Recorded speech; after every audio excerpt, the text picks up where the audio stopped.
Hello everyone, my name is Ella and it is Friday, so that means it is time for another Wandavision episode discussion.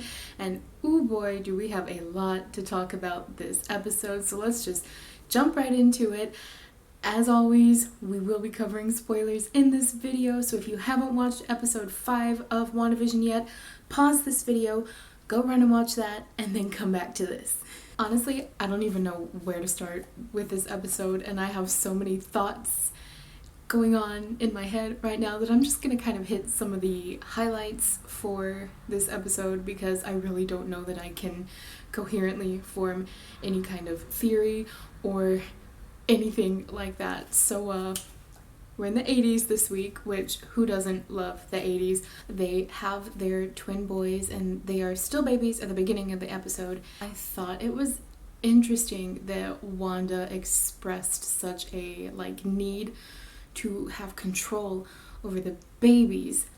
Just the whole vibe that Wanda gave me at the beginning of this episode was very much that she wasn't ready to be a parent. I mean, she was trying to control the kids, she didn't know what she needed to do to take care of the babies, and it just all around gave me vibes like she wanted this, but she didn't know what it was going to entail. And I'm wondering if that might not be how she's feeling about this whole thing, which we'll get into a little bit later, but she started out on this mission, this WandaVision mission, and now it's kind of gotten out of hand, and she's not entirely sure that she has got everything under control. So I wonder if that's kind of that's why she's having issue with the kids, is that foreshadowing that she has no idea what she's doing with Westview at the same time. Also, when Agnes comes in, she calls herself Auntie Agnes, which, if I am not mistaken, and I might be because I haven't done nearly enough research on Agatha Harkness as I should, I do believe she's called Auntie Harkness or Auntie Agatha in the comics, so I thought that was a cool little nod. I think they're making it more and more obvious that Agnes is meant to be Agatha Harkness. I'm just not entirely sure how they have decided to incorporate her into this whole plot line, so that'll be interesting to play out. I also thought, just aside from that, I feel like she's just giving up the weirdest vibes. I don't know what to think of her, aside from theorizing that she might be Agatha Harkness, but she has some strange, she has a lot of one-liners that I just never know what they mean, because I feel almost everything that she said in any episode that she's been in can be a double entendre. She says one thing, but it could mean so many different other things. So her character interests me so much, and I am just waiting for the other shoe to drop to see what exactly happens with her. Also with Agnes, we see that things are not quite settling the way that they were in previous episodes. Vision is obviously very much aware that something is not quite right with Westview and with Westview's inhabitants, and we see that when Agatha is kind of stopped from taking the babies and she looks at Wanda and she's like, "Do you want me to take that again?" And Vision is kind of wait a second, that's weird. Which it is. If you were just living with someone and someone came to visit and they were like, "Oh, that was weird, do you want me to try that again?"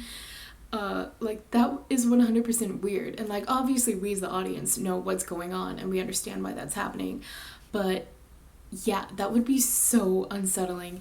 And I think from this point on in the episode, Vision obviously knows that something's up, but I think he's starting to realize that this is not really something that Wanda can come back from, and he's not entirely sure how he feels about that. And so I'm interested to see how the dynamic between Wanda and Vision turns out throughout the rest of the episodes. From there, we go into the opening theme song, which, first of all, I want to point out something. This is a little bit of the choir music person in me, but the theme song and the piano or whatever musical instrument that they're using in it, we hear the Wandavision. It's in a minor key. In previous songs it's been regular, but in this theme song it's taken down into a bit more of a minor key, which might just be indicative of music at the 80s, but it also kind of gives a sense of foreboding and that something isn't quite what it seems. So I thought that was a nice touch. Bobby Lopez and Kristen Anderson Lopez knocking it out of the park again. I also thought it was really cute that they had actual pictures of Elizabeth Olsen when she was younger for the opening credits. I thought that was cute, and I thought it was kind of really ridiculous that they had like fake baby photos for Vision. That was both cute and a little weird. Also, I have a question. Where did they get those adult pictures of Vision with the babies, though? Because, like, the babies changed from, like, infants to toddlers. Not really toddlers, like 5-year-olds. Like that. So, where did they get all these pictures from? We're on to you, Wanda. And then after the opening credits, we actually switched to our modern reality, which is not something that I expected, but I feel like from here on out, we're definitely going to be getting that switching back between WandaVision and the reality, the MCU reality. So I think that's going to be interesting seeing how it like plays out between the two timelines, I guess, for lack of a better term. But I think it's very interesting how they're addressing what is happening with Westview. They describe it as the Westview anomaly and as a crisis, which, I mean, in a superhero world, that would definitely be something that would need immediate attention. It's just a little jarring, though, to hear them describe it as something like that. And they even go so far as to label Wanda a terrorist, which is not something that I would have thought of, even though they have been making this very obvious push to kind of make her back into a villain. The word terrorist never really crossed my mind, but I guess when you think about it, that kind of is what's happening. I mean, she took an entire city and just put it under her spell, and so I'm interested to see the repercussions of that as this show plays out as well. Another thing of interest, they specifically don't mention that Wanda Maximoff is also known as Scarlet Witch in the comics. They made this a point, like they specifically had someone ask, does she not have a weird nickname? And they were like, oh yeah, no. So I'm wondering if she's meant to be something separate from the Scarlet Witch that we have in the comics, or if they're just waiting for kind of like a big reveal later on in the episodes. Like I know we have the Halloween episode where they're in their like comic versions of the Wanda and Vision outfits. So I wonder if it might not be mentioned then. But I thought it was really interesting that they were just like, yeah, no, she doesn't have any weird nicknames like everyone else. It's totally cool. So it's right around this scene that we find out that Wanda actually broke into the sword facility and stole Vision's corpse, which is something I have to say my brother was on to. We've been texting about the episodes back and forth, and like last week he was like, yeah, I'm pretty sure she like has his corpse and like reanimated it. And to see that confirmed in this episode, I was like, wow, my brother is a lot smarter than I am. Shout out to my brother. He's probably not watching this, but in the off chance that he does, you're a smart cookie. We also find out that not only did she steal his body and take it away from the sword facility, she also resurrected it, which is something that we haven't really seen be talked about in regards to the stones, except for Loki, and that was only kind of mentioned as like a throw off, mostly for the audience comment in Avengers Infinity War when Thanos got through choking out Loki and then he said no more resurrections this time. So I thought it was interesting that they mentioned that she went the full route and resurrected Vision. I'm wondering if she used the stones to do that or if she used her magic, because I feel like if she used the stones, that might be something that is addressed later on in the series. Maybe if they tie in Loki or some other show into MCU canon like they're all supposed to be. I'm wondering if that might not be a plot point in the future. As far as if it's just her powers, then obviously they're just going to explore it in this show and also possibly in Doctor Strange Multiverse of Madness. Either way, I think it was very interesting that they brought that up. And I think it's very telling of just how much Wanda's grief is affecting her, that she went against not only the Sokovia Accords, but also Vision's own personal wish to not be used as a weapon for any means whatsoever. After that, we switch back to the WandaVision 80s edition.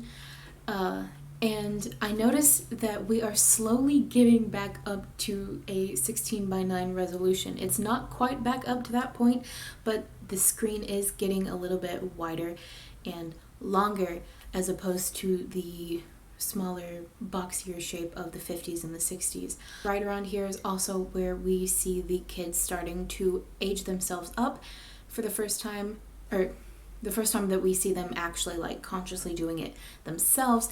And it struck me as kind of weird because this happened right after Wanda was discussing with Vision that the boys needed to be 10 before they could have a dog. So I'm wondering if it was actually Wanda herself that was subconsciously aging the boys up. That kind of comes into play a little bit later in the episode, but I think that would be very interesting if we do find out that she is the one doing that. It would make sense because she is in charge of like everything in Westview, and as she's said in previous episodes, she has it under control. So I would assume that it is actually her that is changing her son's age. Right after that, we hop back over to the MCU reality, and we see, first of all, that Darcy finally got her coffee. Can we just... Thank goodness. She deserved her coffee after all this work that she's done. But, I just want to say, I personally like the way that Darcy is calling it the Hex. I feel like it goes along with Scarlet Witch. You know, witches have hexes, and I know what hex is just short for hexagon, but I'm wondering if that might not be something that's kind of like, hey, remember this. So I like that. I also think that they might be alluding to Captain Marvel being in this show in some capacity, because not only do they mention that both Wanda and Carol both could have defeated Thanos very easily, which was kind of very meta, because I know all of us have been like, oh yeah, Wanda's the strongest Avenger, she was gonna take down Thanos and then he fired a blitz. Or, you know, oh, Captain Marvel was definitely gonna win. I mean, he had to take the stone out and use it separately to be able to take her down. But they also mentioned that both of them got their powers from different Infinity Stones. So I'm wondering if we might not see a little bit of a showdown if they decide that there's not really anything else that they can do, and they're gonna have to pit them against each other because there's just nothing they have that is strong enough. And what is stronger than two separate people powered by Infinity Stones? So that's some food for thought there. Hopping back over to Westview, we see Vision at work at his computational services place, and we see that they have gotten an email from SWORD saying that, you know, the Westview anomaly is dangerous and that there are levels of radiation that they don't know what is going to do to the inhabitants. And we also find out that Vision can kind of bypass Wanda's mind control on people and figures out that she is in fact controlling all of these people that are in Westview, and that things are nowhere near what he thought they were, and that Wanda is to blame. So from here, we really start to see that Vision is doubting Wanda and is not entirely sure what is going on and doesn't like it, and that is something that continues throughout this episode, and it wouldn't surprise me if it continues throughout the show until we kind of get to that, you know, moment where everything clicks together. Right after that, we see Monica using the 80s drone, which the idea that SWORD would have had a drone that like existed in the 80s is just so funny to me, because I'm not smart, so I don't know if we had drone technology in the 80s, but I feel like we didn't. But it's, I don't know, it just like, that was one of those moments where I was like, wow, the MCU really is just different from reality in the real world. But from there, we see them try to contact Wanda with this 80s drone, and she does not like it, comes out with the drone and confronts them outside of the barrier of Westview. And for me, this was kind of the moment that was very, almost like tragic. Like, we can see that she has just been overcome with grief and devastation, and she truly thinks that she's doing the right thing. And it was almost kind of reminiscent of Loki in Thor 1. At the very end, you know, he went through all of this. He was trying to get rid of the frost giants, and he was trying to do all of this, and he told Odin, you know, this was for us, you know, so we could all, you know, be together and be happy, and this was good, and this was supposed to be the best thing for us. And Odin's like, no.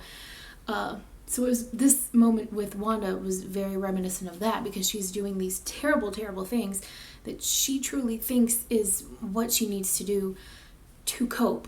And it's just, it's really, I don't think that there's any other way that this can go except for them making her a villain in Doctor Strange, which is, I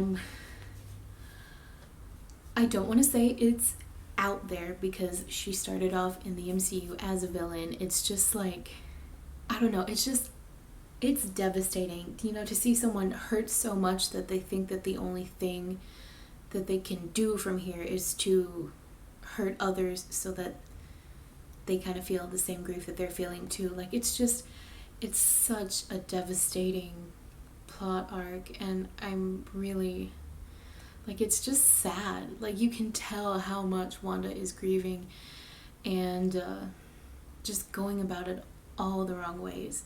I also think that she is a lot stronger than anyone has even considered her being in the MCU. Even with the way that she fought off Thanos in Avengers Endgame, I think she has this just like pool of power that we haven't seen her draw from yet. And I think it's going to be interesting to see when she either snaps or something changes, like aside from Wanda, that causes these powers to just kind of flare up in a way that we've never seen before. And I think it's just going to be devastating, and I don't know if I mean that in a good way or a bad way yet. It's just, it's going to be something. Also, if you pay close attention, her accent really comes out during that scene as well. Her Sokovian accent is just like coming back full force. I think this is something that she has talked about in a few interviews, but she hasn't really said anything specific about it. But I feel like it's definitely tied to her grief and everything that happened with her brother and whatnot. So I thought it was really cool that we're seeing her kind of sink back into this accent. I'm wondering what else we're going to see her sink back into in regards to how her life was, you know, pre-Vision, pre-joining the Avengers and stuff like that. And from there, we go into the commercial break of this episode.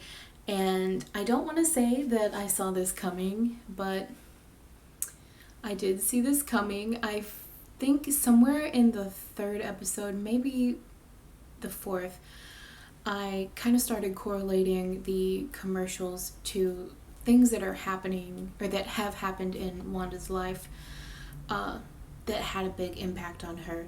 The first commercial in episode 1 was Stark Industries. We hear about how a Stark bomb killed her parents, and they waited for one to kill them when they were kids. We hear that story in Avengers Age of Ultron. In episode 2, we see a commercial for a watch that is Hydra and also has the name Strucker on it. Strucker is an agent of Hydra who is the one that gave Wanda and Pietro their powers. And then in the third episode, we see the Hydra Soak commercial, which again, Hydra, something obviously that weighs heavily on Wanda's subconscious because they are the reason that she has her powers. And so in this episode, we see a commercial for, of all things, paper towels that is Lagos brand. Now, if you don't remember, Lagos was the opening scene in Captain America Civil War. That is when she used her powers to catch the bad guy as he explodes. And then, not really thinking about it, she like throws him up and he explodes into the side of the building and kills a bunch of people, including people from Wakanda, which is basically why the Sokovia Accords exist. So from here on out, I'm interested to see where we go with the commercials, because from there, the only commercials that I could think that would be left, considering that we only have 4 episodes left, would have to be something to do with Infinity War and something to do with Endgame. The Infinity War, my brother and I kind of joked about if it might be some kind of like lighting system or something that you like snap or you clap, and like in the commercial when the light goes off and then comes back on, there are like less people in the room than there were before to like signify the snap. I doubt that's the way that they're gonna go with it, but it was just a funny conversation that my brother and I had. But yeah, I think these commercials have been a lot more telling than people thought they were going to be. And it's definitely been such a fun Easter egg watching each one as a fan of the MCU. So after the commercial break, we spend pretty much the rest of the episode there in Westview. The boy's dog dies, which in and of itself was sad for me. But I will say that I felt like the whole time the dog was like present, it felt like it was a euphemism almost. I don't think that's the right word, but it's the word that is coming into my brain right now. Like, it just felt like he was meant as like a stand-in for Pietro. I don't know if that's because I knew they had been mentioning him in previous episodes or what, but it just felt like it was supposed to be like a stand-in for him. And really made that like set in for me was when the dog died, when Sparky died, and the boys were like, just bring him back, you know, you can fix the dead. And I was like, oh, I think I know where this is going. And it did go where I thought it was gonna go, with that kind of little bit of a twist, surprise ending at the end of this episode. But before we even get to that, I did want to talk about the tension between Wanda and Vision. Like I said about earlier in the episode, it's clear that things are just not the same as they were between Wanda and Vision, and the end of this episode really just kind of seals the deal with that, because Vision mentions that, you know, he knows that Wanda is controlling everyone, and Wanda is trying to like make it obvious that she's not, even though she is, and she's not really doing a very good job of it. So she ends the show with the end credits, which I thought was funny at the same time, because I felt like we were supposed to be watching the end credits, but that we were also supposed to be watching them, so I was kind of trying to watch like both at the same time to see if there were any Easter eggs in the end credits, and then obviously to pay attention to what they were arguing about. But I think, like, I don't know if this is something that they are going to come back from, and it feels weird to even say that because we know Vision is dead. There's not really anything, like, there's no relationship for them to like come back to or anything like that. Like, he's dead, not dusted, dead. So it's really weird to be talking about their relationship in terms such as that. But so they fight, and from there they're arguing about whether or not Wanda is actually in control of everyone in Westview, and Vision even brings up the children thing, which I thought was not really going to be addressed. But I mean, I guess you would notice if there were no kids in your city except for your own two. So I'm interested to see if Wanda does ever come up with an explanation for that. And then in the middle of that discussion is when there is a knock on the door, and it is revealed that Pietro has been brought back, presumably by Wanda. And I just want to say, I had no idea this was going to happen. Apparently a lot of people did. I saw people talking about it after that episode aired, and like after people had finished watching it, they were like, oh, we knew this was going to happen, we just didn't know when. You know, like, oh, we all knew he was going to be on set and all that kind of stuff. And I was like, we knew? Because I certainly didn't. But I think it's interesting, and I think that's definitely a way for them to tie in the X-Men into not only WandaVision but with the rest of the MCU like they've been planning to do. So I'm interested to see where they go with that. I'm interested to see if they keep more of a X-Men backstory for Pietro, or if they're still gonna go with like the MCU canon kind of backstory for him. Either way, I think this is just crazy the way that this played out. Like I said, I had no idea this was coming. I never even knew that Evan Peters was on set. So I had no idea that Quicksilver was going to be in this show at all. I just assumed because they had name dropped him in the previous episodes. So that was a surprise to me, and I literally wrote in my notes when I was taking them down as I watched the episode, I just wrote, oh my god, because I literally did not know how to process what was happening with this. And I'm really just, this show just keeps getting better with each and every episode, and I feel really bad for the people that are like, this show is slow, it doesn't make any sense, I'm just gonna watch it when all of the episodes have been released. And I'm like, you're missing out on the experience of just like waiting and trying to like piece everything together as you're waiting for the new episode. This has been one of the most fun viewing experiences I've ever had with a TV show. I've never, even with The Mandalorian, I've never like set an alarm for 3 a.m. every Friday morning to watch the new episode when it has been released. So this has been so fun. I can't wait to do it with Falcon and the Winter Soldier, and I definitely can't wait to do it with Loki as well. I'm so excited with this show. I think it is progressing so much, so quickly. And I can't believe we only have 4 episodes left already. There's so many questions that I'm still like waiting for an answer for. And I feel like we're running out of time to have them answered, so I'm wondering how much of this is going to be addressed in the show and how much of it we're going to have to wait to hear in Doctor Strange Multiverse of Madness, because there is a lot to unpack in every episode, and I feel like even if they do try to wrap everything up in the next 4 episodes, there's still just going to be so many questions or so many things that didn't quite wrap up the way we thought they would that might be addressed in Doctor Strange and Multiverse of Madness. So fingers crossed that we just get the answers that we're hoping for eventually. Alright, that's gonna wrap up this video. I hope you enjoyed hearing me blabber about WandaVision episode 5, because oh boy, this was an episode. This might be my most favorite episode so far. I feel like I've said that pretty much about every episode as it's come out, but this one was just such a fun mix of Westview and the MCU reality, and it's really giving us answers, and it's also giving us more questions, and it's just so fun to try and figure this show out. And I love having an entire week between each episode to get to kind of try and do that.